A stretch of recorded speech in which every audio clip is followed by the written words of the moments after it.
right, everybody. We are here together, and I hope that you are all having a really great day. Before you listen to this video, please remember to hit the thumbs up and or subscribe if you have not already. It lets you know when I'm going live because I don't really have a regular live schedule or upload schedule because I fly by the seat of my pants, people.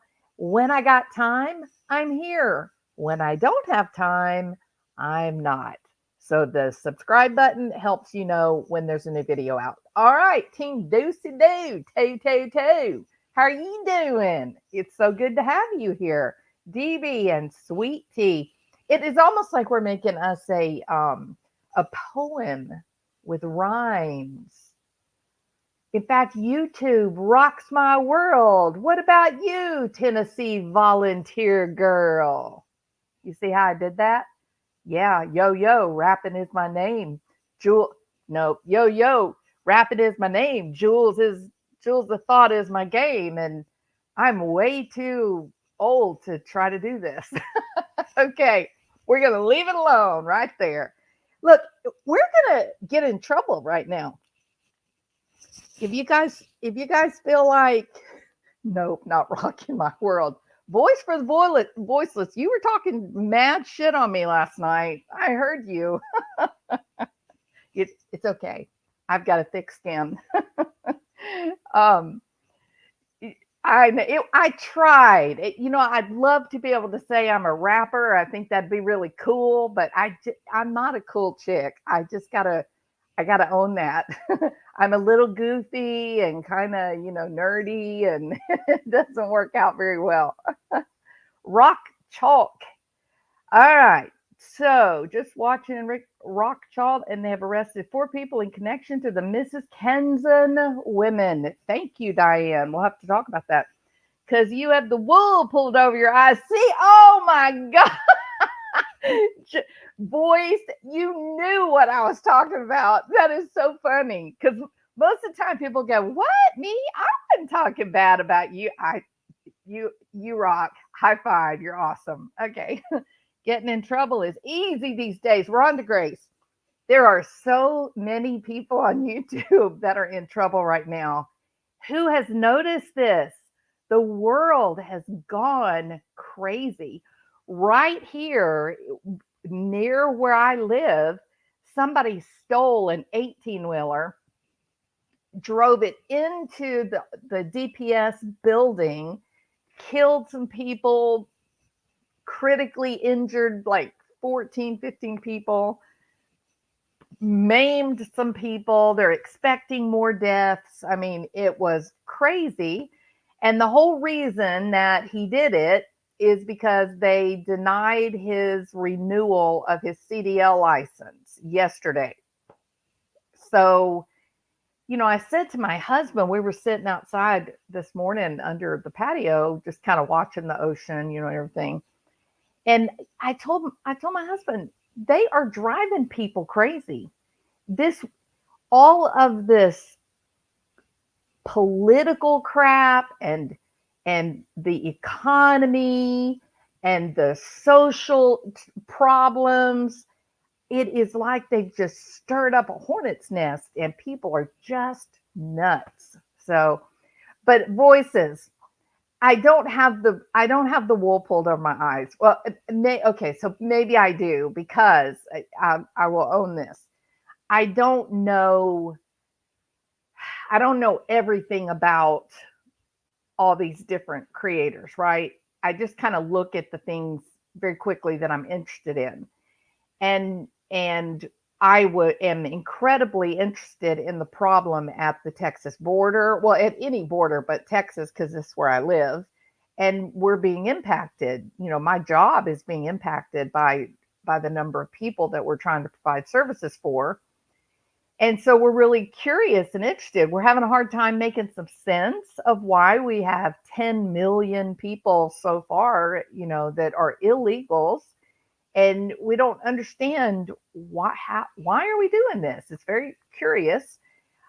And so I like the fact that JLR went down to the border and was bringing real information, right?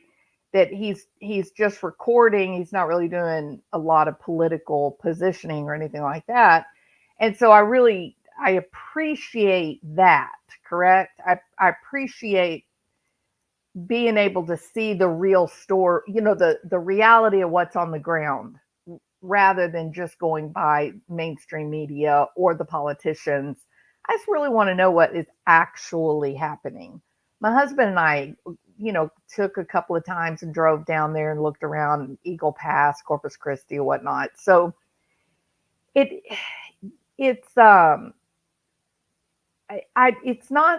it's very hard to explain, but yeah, you also have to have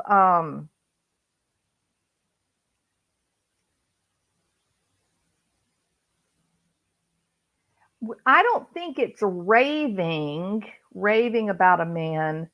I don't think it's raving.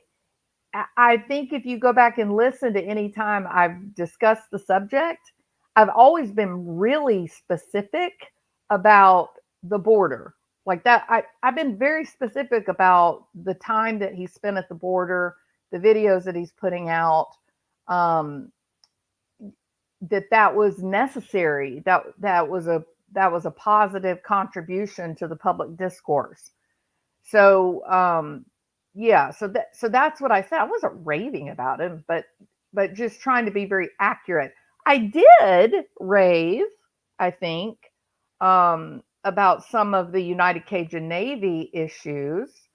I did rave about that, and because I mean they're responsible for saving hundreds of people's lives and animals' lives, and so I did rave quite a bit about that group.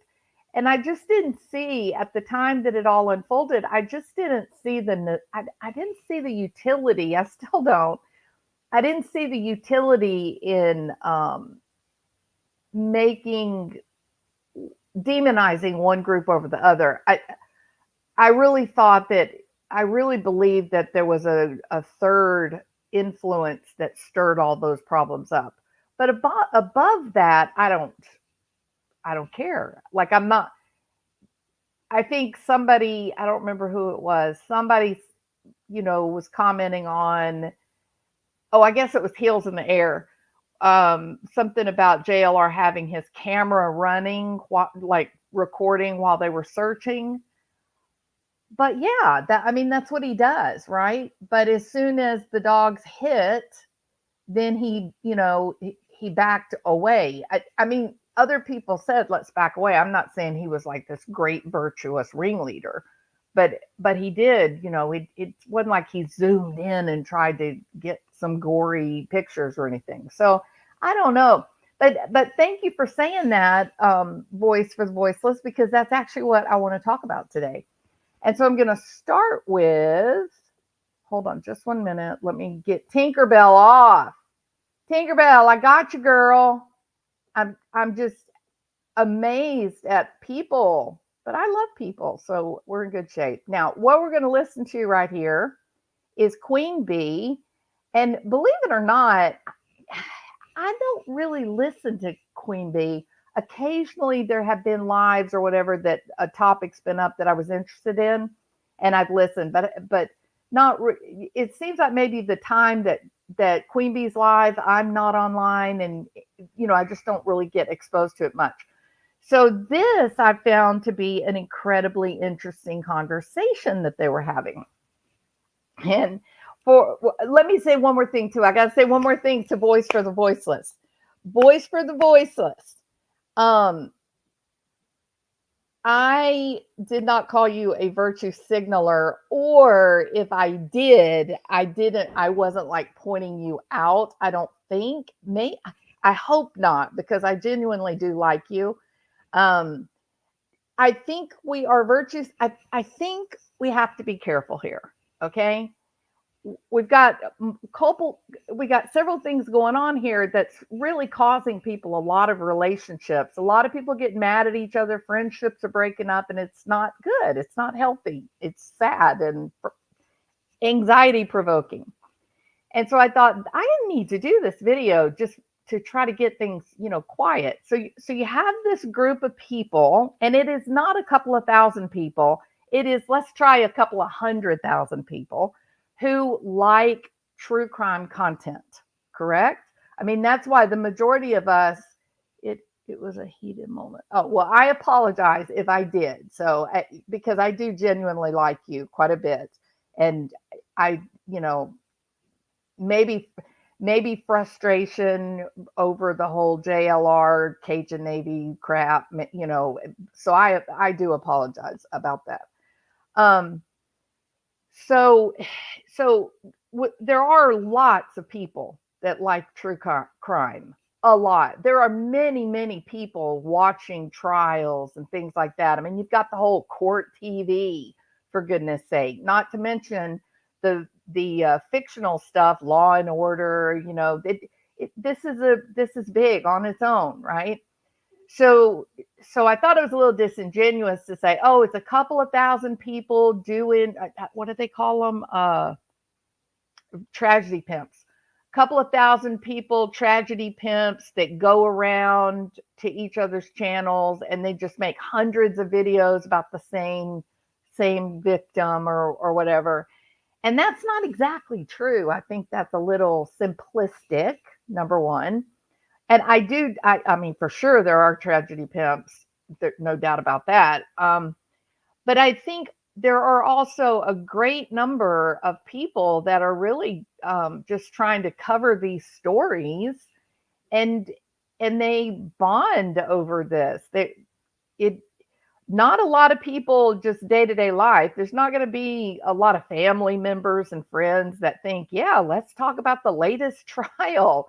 It's not like, it's sort of few and far between. People that like psychology, or they are, attorneys or whatever, they tend toward this kind of comment. And so to be able to come online and be able to make friends with people that also enjoy discussing these crimes and problems and situations, you can develop a friend group based on a shared interest. There's two ways people make friends: either having a shared interest or geographical proximity. And it truly is that simplistic. It's just those two things that really drive who you're going to become friends with. So we're a unique group that we have a shared interest, which is true crime, even though we're spread literally everywhere around the globe, right? We even have some people in here that are Russian. So it's natural and normal to form bonds and friendship with people that have the same interests that you do. But then there's another group of people, and those people are what I think Voice for the Voiceless and I have sort of referred to. I think they're virtue signaling. I could be completely wrong. I don't really should I call it anti true crime? I don't really know what group to call them, but I think there is quite a bit of virtue signaling in this particular group. And I think it was originally led by Scientific Skeptic. I don't shy away from that. I think he tried to be a force of political change for the YouTube community, where a true crime community is concerned. It didn't work out for him, but I think there were other more popular YouTubers that sort of picked up that mantle, and they're kind of coalescing into another group of people that are the anti-true crime, or the anti-tragedy pimps, or the virtue signalers. I don't know what word we want to use. So, neither camp is right, neither camp is wrong. It's just a state of reality, and it's actually based on human nature. We have good empirical research published in peer-reviewed journals that have talked about the science of gossip. And what we know is that throughout all of time, all of history, people have tended toward groups that formed around discussions of other groups, right? So currently, what we have is we have a group of YouTube creators who are following true crime.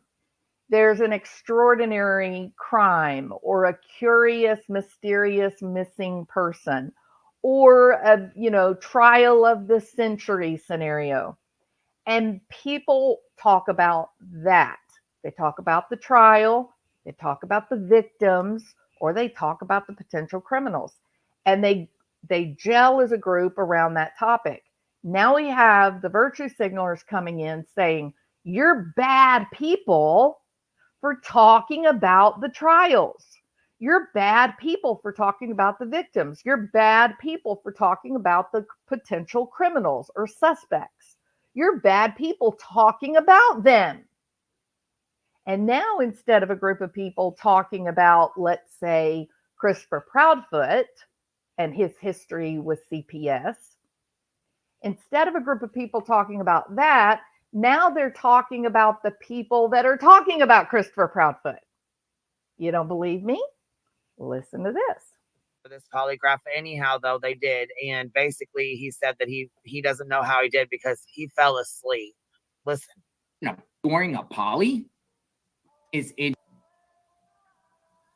that is interesting. That to me is interesting. Falling asleep during a poly. What would make someone fall asleep during a poly? The drugs he's now on. You people, I see the comments. The comments are like, what? Fall asleep? You take a poly, but he's saying he fell asleep several times during it. You don't fall asleep several fucking times unless you're nodding the fuck in and out like goddamn. All right. So what do we have here? Well, she is screening a recording of JLR, who is discussing the father of a missing boy. Correct? Now, up to now, Seth, the father of missing boy Sebastian, Seth has sort of been the golden child of the true crime community. He's been out there in the woods. He has every single day, 12 hours a day, searching for his child. He's had friends out there searching for his child. Search. And in the same way that Seth was the golden child, Christopher Proudfoot was the scapegoated child, correct? Now, people are going, but wait a minute. Seth fell asleep during his polygraph. That is strange. And what do we have? We have people who are decidedly anti-true crime.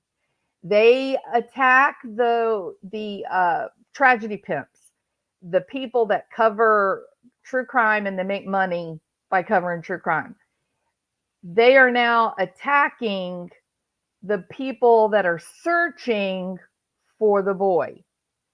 Now, they had been really making a name for themselves attacking true crime creators, right? You're bad people. You're talking about victims and you're making money off of it. You're bad. Why would you want to do that? That's wrong. Leave those poor parents alone. Don't talk about Christopher Proudfoot. But now you're going to start talking about Seth? You know what I'm saying? Come on. It's all the medicine he's on for his shoulder. Well, if he's that sleepy, then he shouldn't be out driving or out walking, out searching, right. None of that. Aren't you now intruding on someone else's life? These are exactly the same complaints that you've had about the true crime creators, the tragedy pimps, saying that the tragedy pimps have no right to discuss these crimes like this. Exactly. He's on that gabapentin. But, I mean, since when does that make you fucking fall asleep sitting up? I mean, really? Yeah. I don't know if he's on anything else. I mean, they might have him on muscle relaxers or something else too. Besides, is that what? Speculation. Sounded like it to me. It's that. I don't know. All I know is I've heard him say he was on gabapentin, so I can say for a fact he's on that. But anything else, I don't know. I haven't heard him say anything. Yeah, I don't know. And I don't want to tell untruths, you know. Yeah, I'm not buying it. I'm just really not buying it. Well, when I've heard him on the Pascal show, and then there was that one time he called into Dolly, I think it was a week or two ago. I don't know. It's all running into each other. But anyways, I heard that when he called in, he sounded like he was drugged, like he was high. Oh, wow. This is getting very messy. Very, very messy, because you've taken the position to say you should not be discussing these crimes. How dare you discuss the crime victims? You're a horrible person to speculate on what may have happened. Haven't we been hearing this from this group of people for quite a while, right? Well, now they've been sucked into the madness. And in all fairness, I am not picking on Queen Bee, not even by a long shot. I thought this was such an interesting conversation that they were having, because I do think, let me be clear. I do think that they legitimately are disturbed by the damn circus. What was it Bullhorn said? Welcome to the Bullhorn Betty shit show. Okay, I'm with you, Queen Bee. I was mortified. The circus that was outside of Simon Quentin's house, and they were playing recorded babies crying in the middle of the night. My God, someone should have been arrested. Absolutely. The neighbors themselves, were being victimized and traumatized by this nonsense. It was horrific. It was terrible. But what is interesting to me is how people that legitimately, this group legitimately feels that it is inappropriate, maybe even bullying on some level, to talk about these crimes and speculate on potential victims. They really think it's wrong. They're not being petty. They're not being short-sighted. They really feel like there's a real moral objection to this type of discussion. And yet, as they begin to talk about the whole problem itself, they slip into doing the exact same. Talking about searching where the police were searching either. They were searching in their own fucking spots. Right.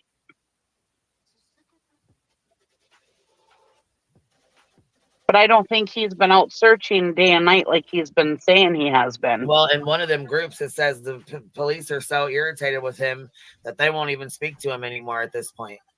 Right. Which I don't know if that's true, because it's in them Facebook groups, and you never know what the fuck is true or not in there, but. Well, it may. Yeah, that is true. You should never go by what's happening in the Facebook groups. However, now then, so they're saying now that, Seth is in trouble and he failed his polygraph and he's on drugs and he's not searching anyway, and the cops won't talk to him. All they've done is chosen their team. And they've chosen the team of the Proudfoot family, right? So the reason that I showed this, the reason that I'm bringing this, showing both sides of the coin, is because this is natural. What we are doing is human nature. And the people of YouTube, the company YouTube, they know this. They had scientists tell them, let people go live, let them make their own videos. Other people will flock to listen to these lives. You think about it. How many years ago was it that we were watching all of this stuff going on about Paris Hilton? You remember that? Paris Hilton was just the talk. Then they started having reality television. Oh my God, was that not a shit show? The worst of humanity on display every week, same night, 7 o'clock. Come watch, the end of the world. It was terrible.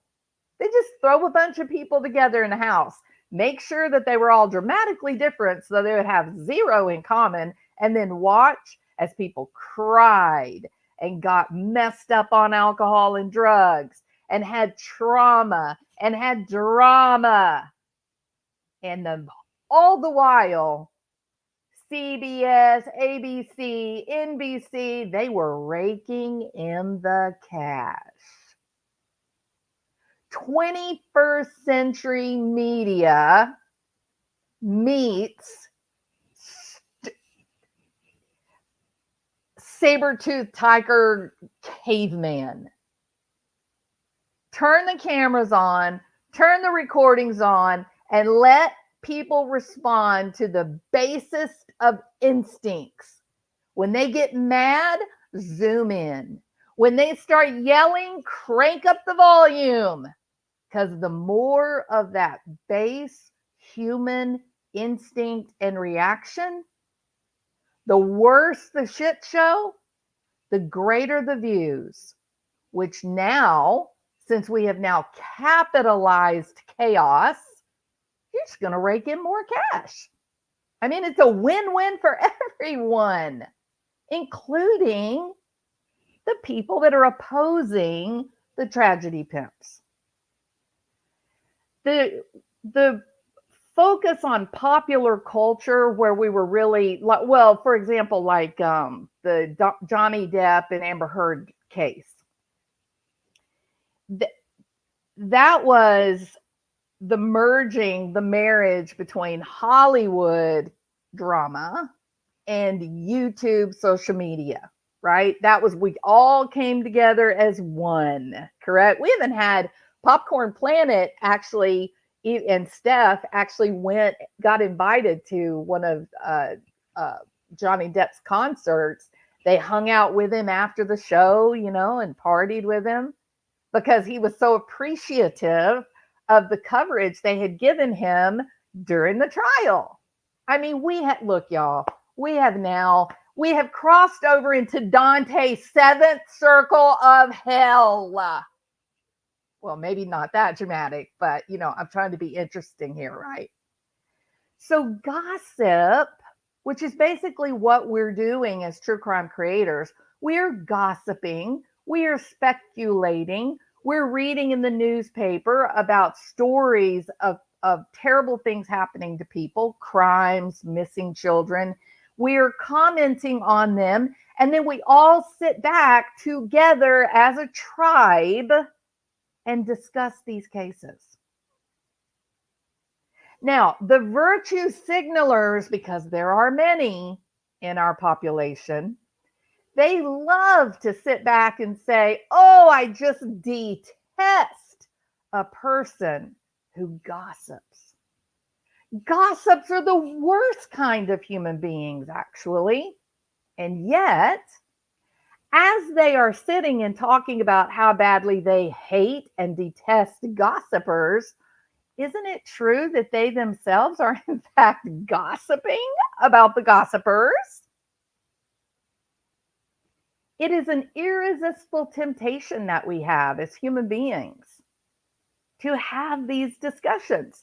There's a psychologist, Robert Dunbar, he was probably one of the first people to really discuss this. He's from England, University of Liverpool in England, a right proper fellow. And his book is Grooming, Gossip, and the Evolution of Language.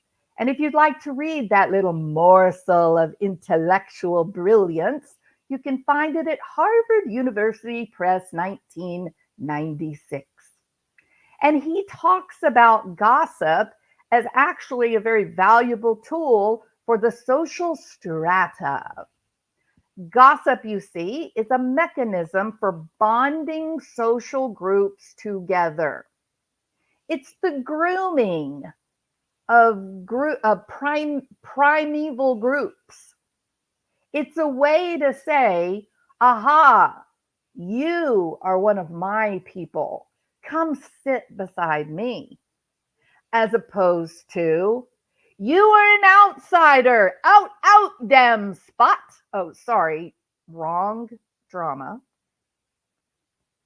But it is an incredible tool for people to identify those that are most similarly aligned with them in purpose and motivation.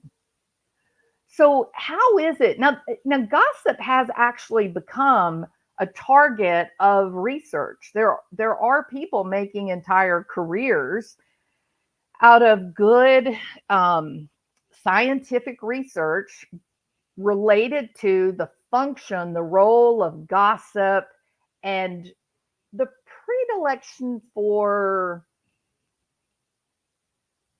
study of other people. We used to think that we looked at other people's lives and we compared ourselves to other people's lives to feel better about ourselves. That little bit of psychobabble has long since fallen by the wayside. We recognize it's not really a judgment call to say, I'm better than they. It's more of like going to the zoo, actually. It's like going to the zoo and going to the primate section, correct? And as you're in the primate section and you're watching the mountain gorillas, hang out in their family groups, you're marveling at how similar they are to you and your husband. Well, okay, maybe not all of our husbands. I won't speak for yours, okay? But we marvel at the similarities, the intricacies. I even do the same thing with my silly cats or my dogs. I watch my cats and I'm fascinated wondering, what do they see? Like, how do they see that plant? Do they see it the same way I do? Does it look different from them? Why do they move so quickly in response to a change of movement? When I, don't even want to be bothered with getting up, going in the kitchen to get me a Diet Coke. So it's interesting to watch other living creatures and consider how you may be the same or different. And if the other creature that you're observing and comparing and contrasting happens to be another primate, i.e. human being, then it becomes a much more powerful thing, because now you're getting into sort of like a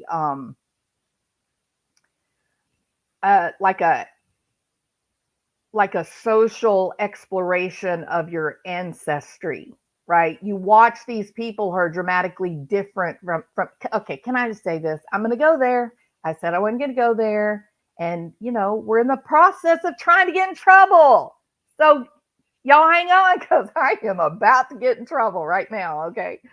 I watch some of these YouTube channels, drama.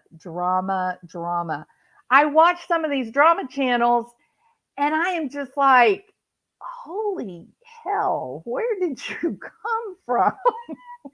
Like, what are you doing? Are you aware that there is a camera on? Like, people are listening to you and watching you, and what is it you're saying?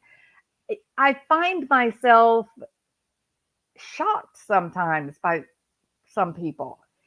And then also, I find myself listening to another person for hours because I'm so fascinated that what they're saying is so interesting and they have such a unique view. And through all of it, it's really all about, where do I fit in? How do I rank here among my group, my tribe, my people? Like, where am I? What's the same? How do we all find each other? Like AB, he's such an interesting person to listen to. He also doesn't give a damn about being politically correct or tiptoeing around certain topics, and I really appreciate that. And so he's kind of like one of my people. I'm attracted to that kind of person who's willing to be authentic in their thoughts and willing to have discussions, even about things that may be a little sensitive. I'm okay with that. Thank you so much, AB. I appreciate it. Pan Frenchman, thank you for the super sticker. I appreciate you. So, this science of gossip, the tendency for people to find their tribe and to sit around and talk about other people. It's natural, and it depends on what the interest is to discover which tribe you are a part of. I suppose, you know, if you go back to prehistoric forebears or our forefathers, they lived in fairly small, limited groups. There was a great deal of face-to-face time.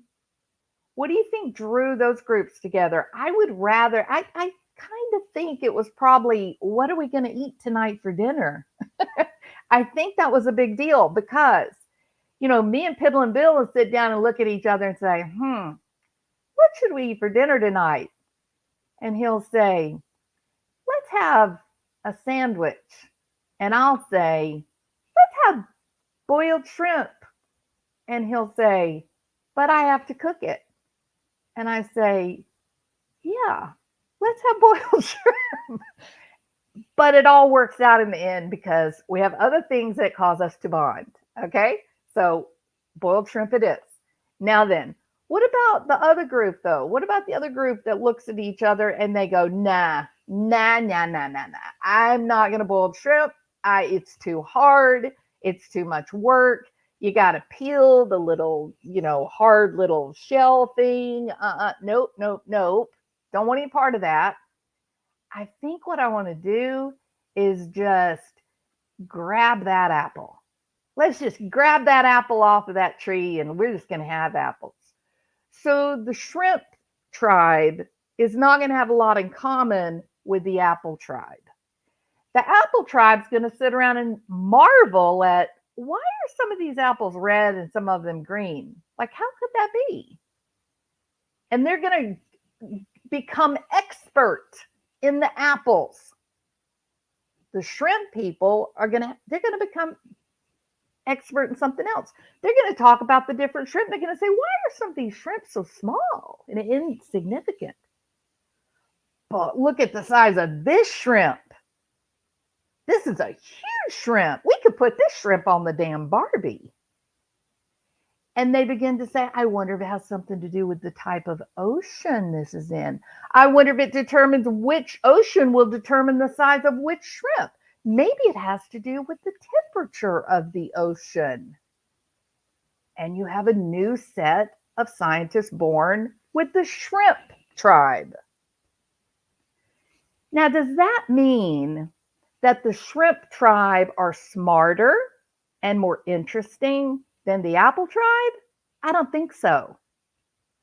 I think it's just what they like. And that's what I think is happening here on YouTube with the evil true crime genre, the tragedy pimps, versus the virtue signalers. Envision butterflies and music playing in the background. The virtue signalers, they're here to tell us how we're all so morally corrupt and ethically bankrupt because we discuss true crime.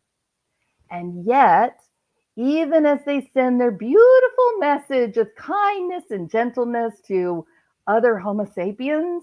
Makes sense though, because remember when we listened to that where he said, that one interview where he was saying that he didn't agree with the counselor that she was sending him to back when they were in California or whatever. And this was the professional, and he's arguing with that she's not doing it the right way.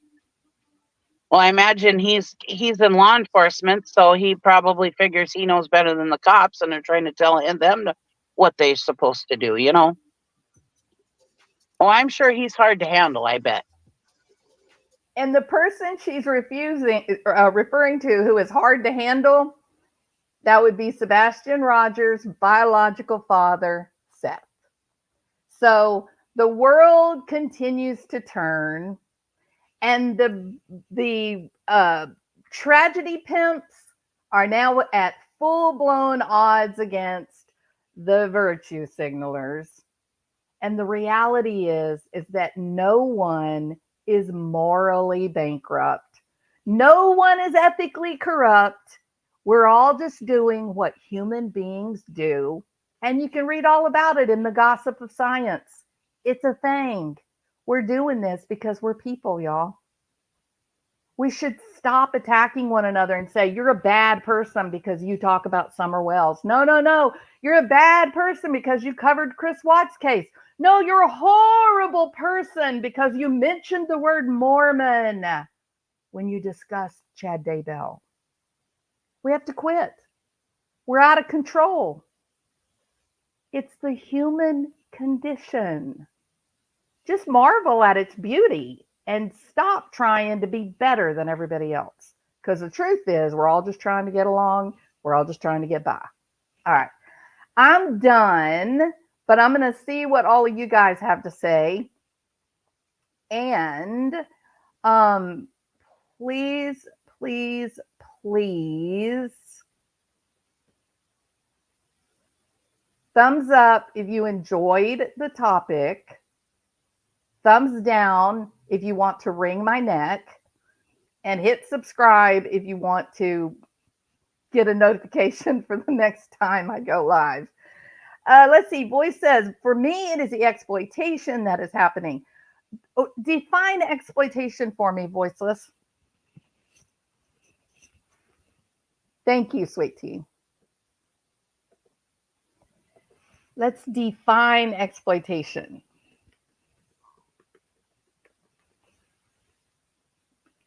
The action of treating someone unfairly in order to benefit from their work. So what are we exploiting? That we're benefiting from a criminal's work?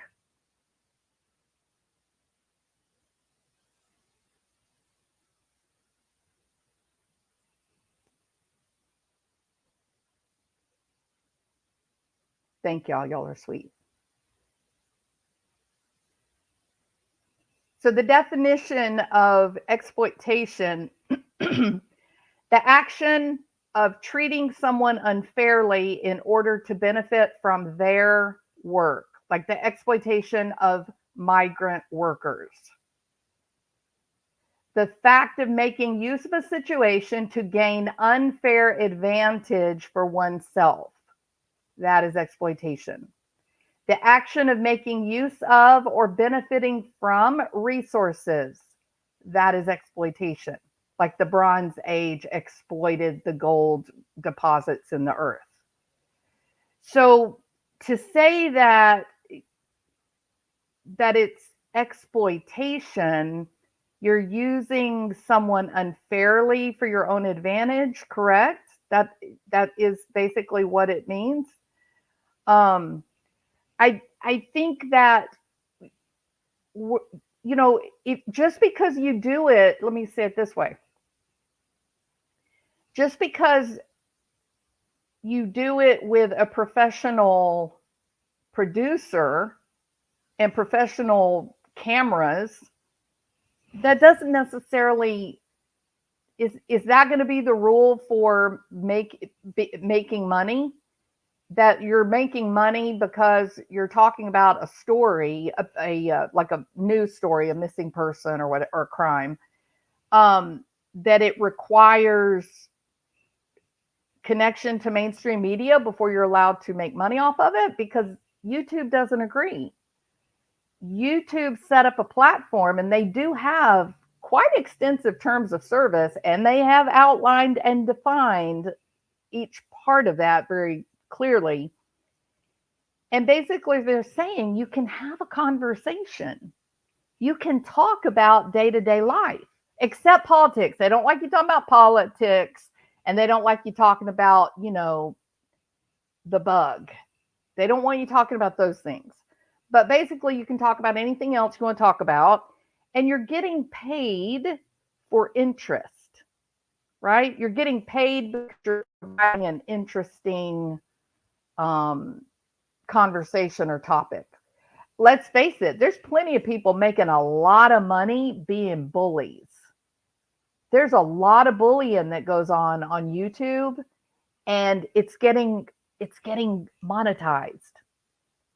People yelling at each other and fighting at each other, and it's getting monetized.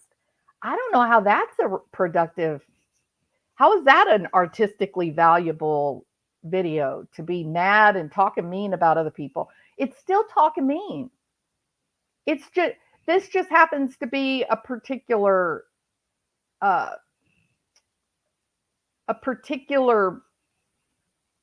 topic that people are pulling out. Now, I'm going to draw a huge line here, big line.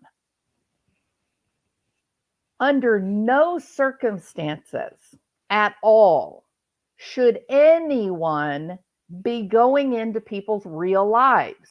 Under no circumstances, none. That's a crime. It's criminal to do that. Those people that are down in or up in Tennessee following the Proudfoot family around, I don't know, are they camping out and keeping the camera on them 24/7? I don't know, but it's stalking. And there's laws against that. And if I were the Proudfoot family, I would call the police and have them arrested. So going real life on people is 100% not okay. 100%. It's also not okay for people to go real life on you, for one YouTube creator to go real life on another YouTube creator, right? That is not okay either. In fact, in both of those situations, I think you're kind of showing a little bit of, you know, you're having some trouble with reality testing.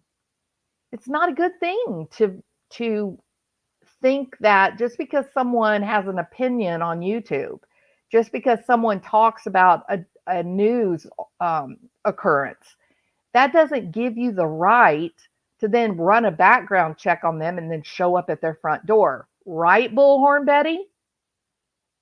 You guys are way off base on this. You did an interview one time and you said something like, I can do things that the police can't do. I can follow people and I can chase people around and I can scream in front of their houses. Well, no, you can't. You can't do that. It's not okay.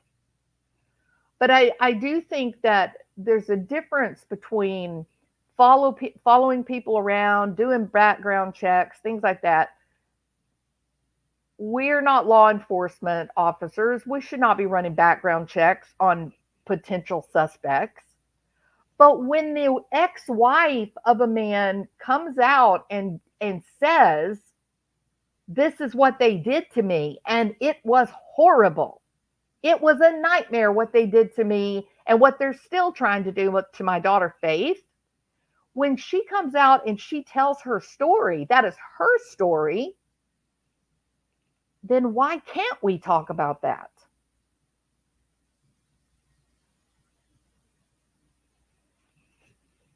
Right? The platforms make them public figures, not us. And as far as, here's another, so Voices says, these are private citizens. I agree about that. These are private citizens that are thrust into the spotlight at the darkest moment of their lives. Totally agree. 100% agree. However, what about this problem, Voices? The Proudfoot family made the rounds. They went to YouTube channels. They went to mainstream media interviews. They were talking. They invited us into the discussion. Right? I still believe wholeheartly that Michael Vaughn, which was a terrible case. I did a couple of videos right when he first went missing, but then I moved on to the next case. They did not do these media rounds. They did not go on to different platforms and have these long conversations and talk about CPS cases. They did not do that. So they're off limits, in my opinion. But what are you supposed to do when the stepfather of a missing child goes on TV and or not on TV, but on social media, and brags about going in and taking all of the kids' things and throwing them away because he wouldn't clean his room up. The child is missing. So they made their decision to do this social media talk circuit thing, made the decision to go on Nancy Grace, made the decision to go on mainstream media interviews. They made the decision. They're not private citizens anymore once they do that. Who was the woman with long blonde hair from Indiana? She came on about Delphi. I don't know.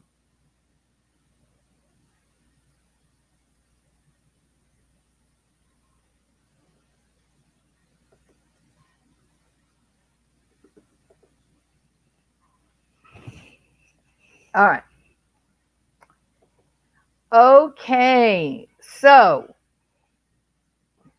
oh yeah, MFW. You're right, Shalimar. Yeah, she did really get interested in the Delphi case. She did. Yep. Okay. All right. So the point of this particular video was this discussion, who's right, who's wrong, the battle between the tragedy pimps.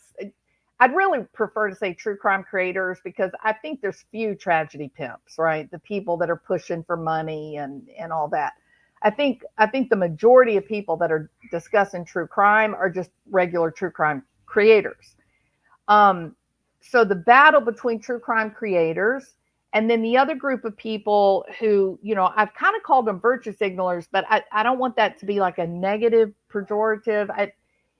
The people that are, they're against exploitation. That group that is very sensitive to true crime stories being exploited. I think that's a better way to say it.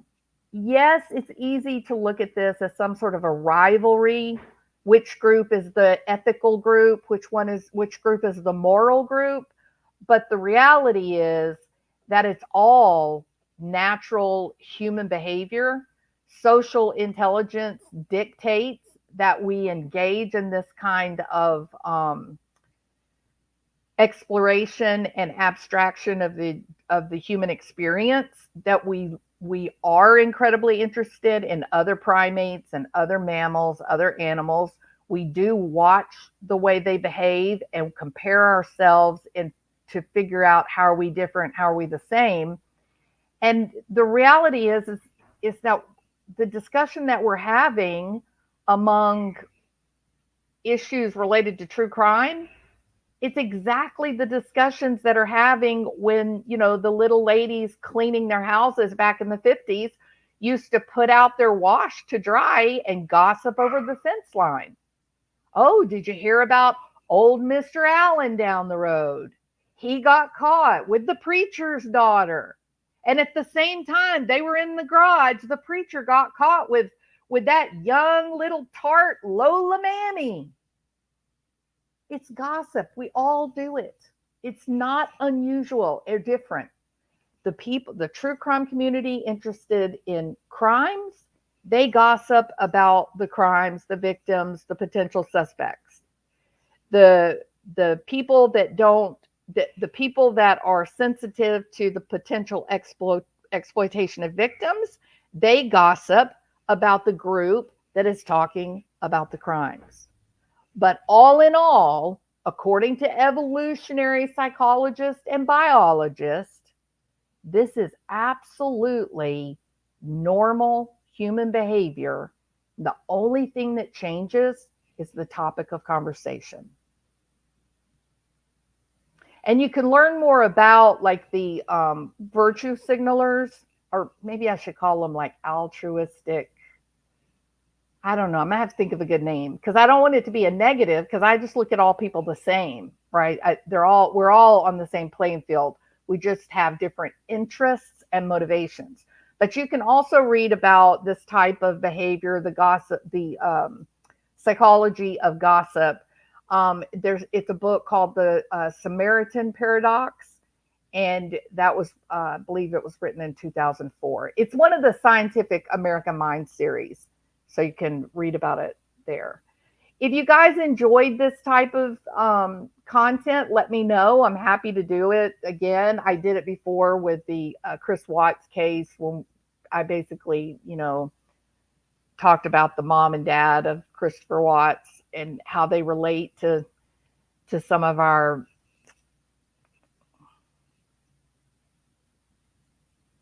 Tori Montoya. So we should just look the other way and ignore it. Well, see, now you're getting back into that problem related to the whole virtue signaling, that you're elevating yourself among the rest of the group. You're elevating yourself saying, look at those bad people talking about true crime. Why can't they be more like us? But the truth is, those of you that are aversive or sensitive to exploitation, you guys are doing it to the true crime creators. So everybody's talking about everybody, but it's a tribal kind of, what is your interest motivation. There's nothing to do about it. It exists, and it will be here always. People have always talked about true crime, voices, always. When I was a little girl, I remember being at my mama's house out in the middle of the country, and she would get a weekly magazine. It was something called like Crime Daily or True Crime Weekly, something like that. And they were, lascivious tales of violence and greed and sex. And they'd have the woman hanging draped across the front cover, her clothes hanging off of her. It's always been here, voices. People have always done this. And then you have other people that want to talk about true crime issues or watch movies related to crime and horror. You have another group of people that look down and say, well, they should be doing nice things. They should be feeding the hungry, right? The point is, there's nothing to be done other than just appreciate. We all find our tribe. We all do what we do. And other than those people that are in fact committing a crime, you should never go real life. You should, look, people, I'm going to lay it out right here because I'm already in trouble. I'm just going to get further in trouble, and I'm good with it. I'm going to say it loud and clear. If you find yourself in a car following another car down the road, you have lost it. You have lost control of the narrative. Go to the nearest hospital because you're not okay. Don't follow people. Don't stalk people. Don't run background checks. Absolutely not. But in terms of statements made by police officers, the facts of the case, people willing to go online and tell their side of the story, those things are going to be discussed with no kind of negative intent. It's just a part of, what are you? Are you a boiled shrimp person or are you an apple person? All right. My issue continues to be who gets to decide and determine which position is correct. Exactly, Sleuth Mom. Exactly. And the point is anybody really correct? Or, according to the researchers, are we just being people? The evolutionary scientists, the psychologists, the biologists, the anthropologists, they will tell you, and this is coming out of good, science, they will tell you we are being people. This is what people do. It's not an unusual behavior, what we're engaging in, none of us. And again, Sleuth Mom, I don't think you were here, but there's actually a book written, Robin Dunbar, called Grooming, Gossip, and the Evolution of Language, where this discussion about gossip and why human beings tend to gel and attract one another and form groups around particular pockets of information It's an age-old thing. It's whether you're talking about your neighbor and weird things you saw going on at their house, or you're talking about the mayor, or you're talking about the football player that went missing, or you're talking about the fact that someone stole all the gold out of Fort Knox. We're still doing the same thing. We use language to find our tribe. And when we find other people that think in the same style that we do, then we begin to explore why it is that we think the same way. And as soon as we begin to explore why do we think the same way, then we form up an identity, a cohesive group, a tribe, where we begin to then emotionally bond and care about one another. My group is the true crime group. We like mystery. We like to read about these stories and notice the elements that are curious and unusual. That's my group. There's another group that they're very altruistic. They care about humanity. They find each other. They gel around. They say, what's wrong with this? Why do all these weird people want to talk about violence and crime? What's the matter with them? We must put a stop to this. But that's just your tribe. You're altruistic. You want to help. You want to do good. And you don't have any way to understand those of us that do enjoy true crime. But it doesn't mean that either one of us is right or correct or on the proper path. It just is what it is. We're just human beings. I have said before, you and I are polar opposite on almost every case, but I still like to hear your thoughts and opinions because it makes me think of the other side. Thank you very much. I appreciate it. And I do very much like your channel. All the way back to the garden, they had to eat from the tree of knowledge of good and evil. And we're still there, aren't we? Still there. All right. I got to go. You guys are amazing. Thank y'all so much for coming and just listening to me blabber and get in trouble.